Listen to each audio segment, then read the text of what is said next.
Any ban on TikTok is not just banning the freedom of expression.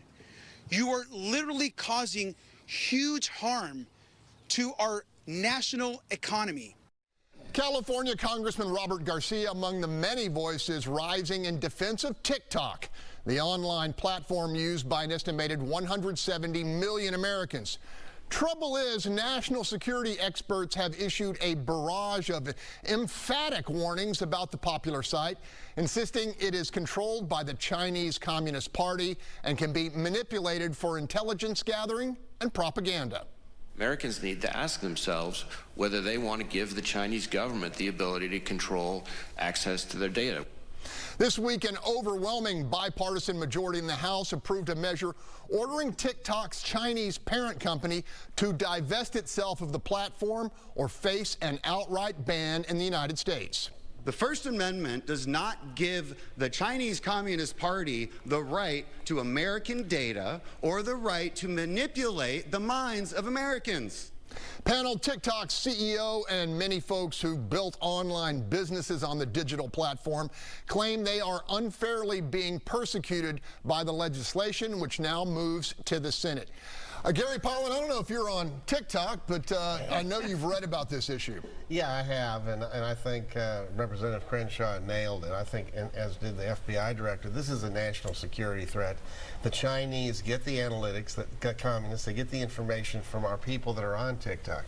It's a separate issue whether or not people can create businesses there. There's other social media sites that aren't certainly caused our #1 enemy now. And also 2 points. In 1999, when there was the revolt in Hong Kong, when the Chinese were trying to did take over, TikTok did not cover any of the massive protests. Tens and tens of thousands of people. It was spiked by the TikTok rulers in China. And if you look what happened in the Israel-Hamas war, TikTok is carrying Hamas propaganda over and over again. So it's an anti-Semitic site too. It is terrible. It needs to go. If they want to sell it to Americans where we control the analytics, okay. Otherwise, people can migrate to something else. All right, Paul, I would assume that 99% of your students are on TikTok in some form or fashion. You've looked at this issue. Where do you come down? Yeah, I think the scary thing is how much of the control of our economy, of our social media, we're putting in the hands of the Chinese. They own so much of our food production.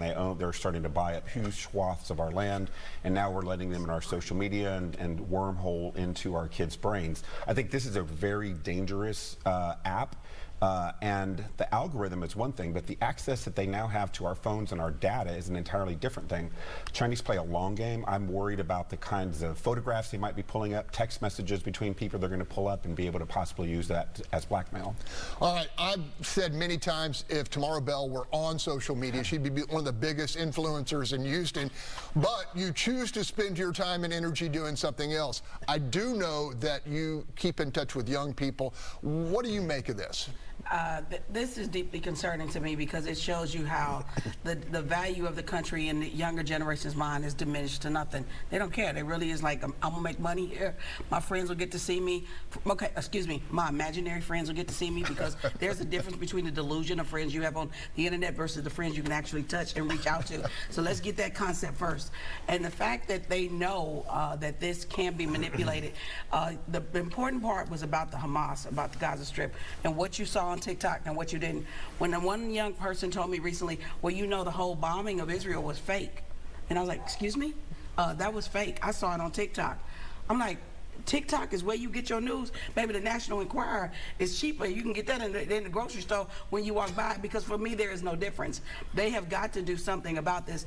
Now, I don't know how they break it down, but they, you know, broke down Standard Oil, they broke down AT&T, they can break anything down. But this is something that we do not need to allow to continue to manipulate. And like Gary said, there's other platforms, and I could be wrong, but I think one of those young people told me in China, TikTok access is very limited in their own nation, okay?